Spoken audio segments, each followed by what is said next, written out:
fantastic. And there's people sitting on like picnic benches that they've set up outside this pub, and legally they're allowed to do it. You know, like so I don't know how true this is, but someone told me like a phone repair shop started selling crisps, so technically they're an essential shop, so they can stay open because they're selling food. Again, I don't know if that's true. Yeah, but that's well, the they're story I going heard to do from that someone. because if you're a small business, especially, and you're up against these giant, Tesco's and all the rest of it, you've got to kind of do something, you know what I mean, to get out there and help yourself. So you can see why people would do that because, they're trying to keep their living afloat, I guess, through this time, which is a difficult thing, I tell you that much. I've been very surprised how much has gone under for all this time. Like a lot of my friends have been made redundant very recently. They were furloughed for a while, and then but jobs in the city, man, especially, and I think also the idea now that a lot of corporations, since they've had lockdown and had people working from home, they've kind of realised that they can probably do this going forward more often. Yeah, well, that's what my dad said, because like people are adapt. Yeah, well, like my dad's job, he does like insurance for like like big tankers, like and stuff like that, like cruise ships and like fine art and all this like really expensive stuff. And he said like he gets flown out to different countries to do conferences, and he says sometimes he's there for 2 days and he's just sitting there listening. And he's always said to me, why can't we just do this over the phone? Like I've flown out, you know what I mean? Like, and then and he said he sat there and maybe said like one or two things, and it's more. And he even said like sometimes he feels, his company is essentially just a flex to say that they can, look, we've got the money to send someone out just to sit at this conference.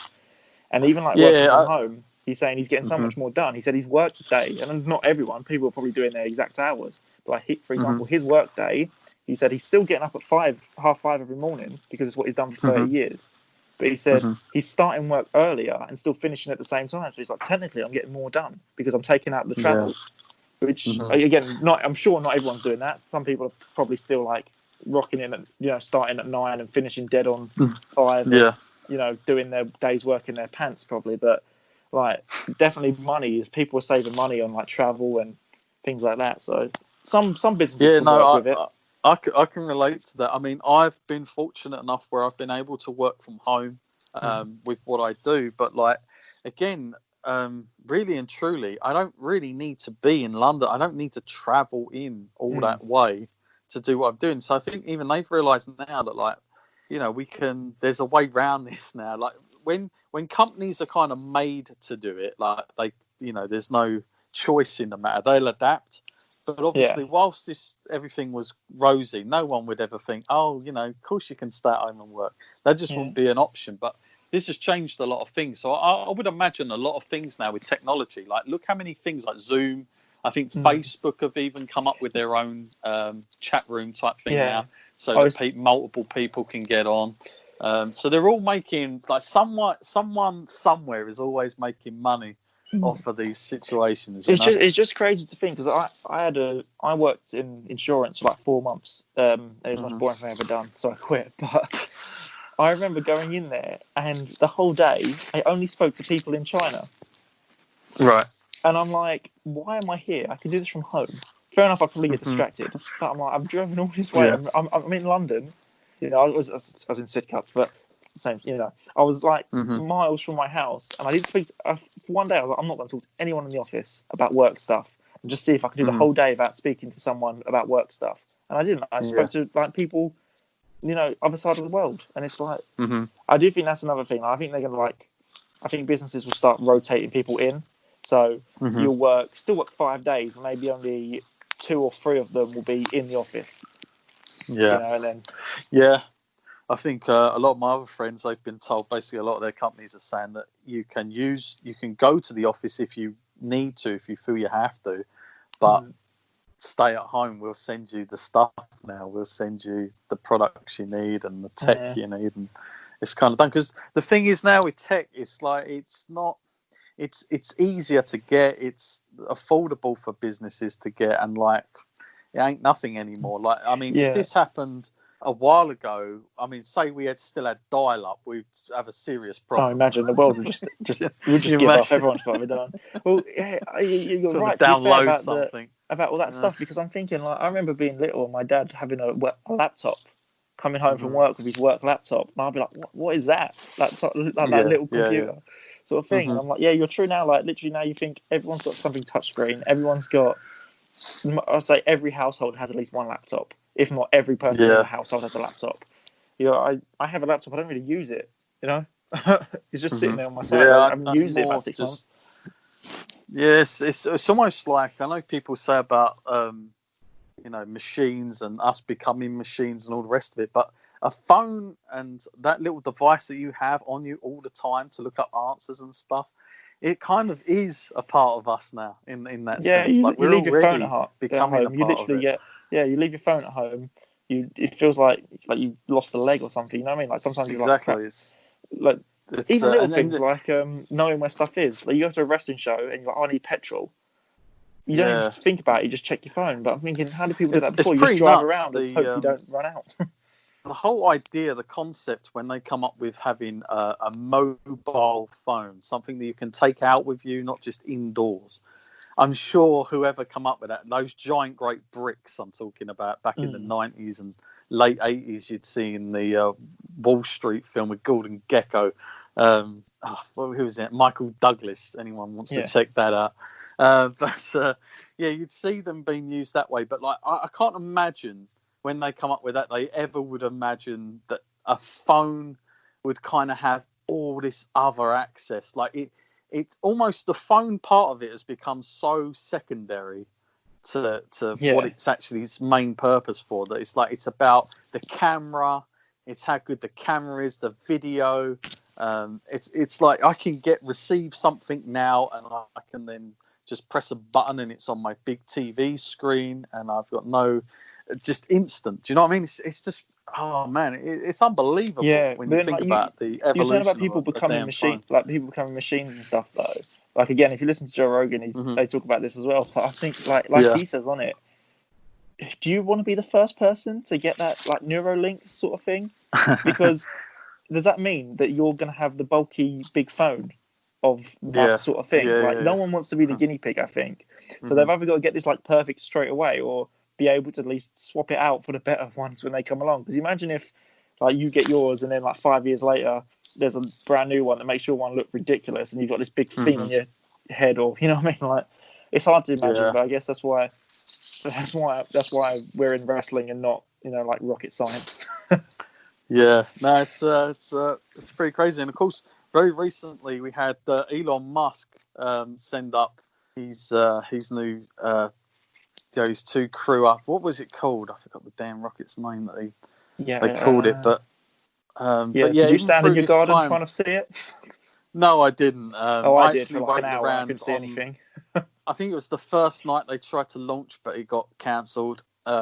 It might have been on that Thursday, and I think it got cancelled till the Saturday. Yeah, and then I remember on the Saturday I was standing in my garden trying to see it. Yeah. And I saw like 2 planes, and that was it. So I was like, I'm going inside.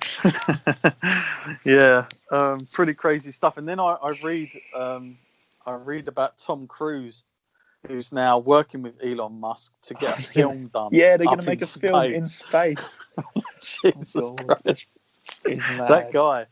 He's insane. Cruise, I mean, oh mate, he's like, and again, it's kind of odd with Tom Cruise but it's weird because I look at Tom Cruise and I don't see him as a guy of his age. Like when I was young, I used to look at guys his age like as really old. As old people, now I look at Tom Cruise. He's doing these he's doing these what's it films. He's Mission Impossible. He's jumping off buildings. He's breaking his legs and God knows what else. I'm like, because isn't like Brad Pitt's like mid-50s as well, and he still looks really good. Yeah. And I remember thinking of someone that was like almost 60 as like this old person, like really old person, and now, but I think that's even going to get worse. Like not worse, like better. As in like when. Like, what is considered an old person now? Because you have exactly. Because I know football's a lot different, but football, and I remember you hit like 33, and people are like, oh, he's an older player at 33. But you look at wrestling, and that's completely different. But you look at like people like Balor, and so if someone wants to tell you, like I think when he signed, he was 35 or something like that. maybe, and you look at him, you're like, Yeah. you tell me that's a 35-year-old man, you know, like as in, because even like AJ's like 40s, and you're like, how is that? You know, people looking after themselves a lot better, you know, and so I think how long until you're looking at 50-year-olds like, you know, they don't look like what you would expect a 50. Even now, they don't look like what 50-year-olds are. But like in general, there'll be a lot more 50-year-olds that are just still be able to beat me up, you know. Yeah, it's odd because even in wrestling terms, when you go back and you have this perception of wrestlers back in the day, and I know, like, so Bret Hart was in '97. You know, he was 40, and he was considered as at that time he was at the end of his career, but like 40 in wrestling now is almost the prime. It's almost where you need to be. It's I kind think of they an say you odd hit thing. your prime about, in most cases, people are like really hitting their prime about 35. Yeah, 35 to 40 is that sort of, and then they'll start to slow down at 40. Yeah. But even that, you're like, that's mad to think. Like, I'm pretty sure at some point a 40-year-old with abs was like unheard of, you know. And now it's like it's mad how some of these people look. Like Edge. Tom Cruise, just looking now, he's like 57 as we speak. I'm like, damn. And there he is. He wants to do something in space now. There's no stopping someone like Tom Cruise to all these things, it seems. But yeah, some things are still going on, like Nobody's Business, like launches of things I'm still seeing out there with the world, like all the Apple products and stuff. Because I think people expected that sort of thing would slow down, but what do? They come up with a more affordable phone instead. Oh, is that what they've done? And just knock it. Yeah, they've taken it down. They're still going to release the next model at the end of the year, like they normally do, but they've also put out an affordable one so that they can get other people in on it. So they released the new PlayStation. They showed the new PlayStation yesterday, and I don't know if they put a price on that, but I'm terrified to find out the price.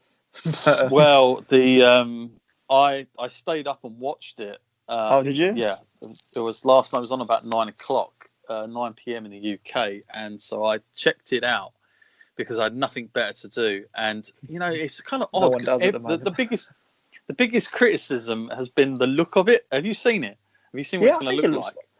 I think everyone's been going mad about it. Everyone's been like, I can't have that. I've seen all the memes of it. Like people have like making it like, because it looks like someone's popped their collar up like a Dracula collar if you put it up. So I've seen people like edit stuff on there. When did gamers become such fashionable items, you know, to go in their house that it doesn't fit the rest of my house, place. You know? I didn't really. I thought it looked quite. What I really liked was the controller. I thought the controller and the headset looks really good. I thought the headset looks sick. That looked pretty good. But to be honest with you, I don't really go on what the actual model looks like so much. Oh no. And again, it's one of those things like you just said about you don't want to be the first person with the thing because again, they always bring out a couple of years later. They'll bring out a pro version. I had the day one Xbox One, like even on the controller it said like day one, like the first day you got it, and it was the worst thing ever. Like it was so buggy. It put me off from playing. To be fair, I'm weird. Like I'll play at the moment. I'm playing on my PlayStation constantly because there's nothing to do. But for a long period of time, it is just a Netflix account basically. Most of the time, But at the moment, I'm actually playing it and stuff. But yeah, and it's just one of those things like that. It was so buggy and horrible. And I said to one, I probably won't be able to afford it. But I was like, I'm waiting. I'm never buying a console within the first like 3 months of it coming out. I'll wait for everyone to spend their money on it, realise that there's still a load of bugs, and then I'll get it later on because I'm not making that mistake again. Yeah, I think the last time I bought a PlayStation or a games console. Oh no, actually, I tell a lie. It wasn't. I was going to say it was back in 2000 when the PlayStation 2 had come out. I was one of the first people to get one of those. That was a nightmare thing. It sounded like a damn helicopter. My one still works when I was 5. It's at my dad's somewhere. The bloody fan at the back of it was crazy. Oh really? Go on, mate. I was just going to say, like, even now, like, the PS4s are like that. I think the fans are something that just sounds like an aeroplane taking off. Yeah, and apparently they've been able to fix that. That's one of their big fixes with this new one. It's the fans. They found a device where it's not gonna, that noise isn't gonna be there, and also they can cool it down enough because it's quite a powerful thing again. And Yeah, you don't want it like overheating, because people play these things for like, long durations. Oh yeah, like you go, I click on there sometimes, and you're like, oh, this person's online, and I go down, it's like, what? They've been playing GTA for 9 hours, you know?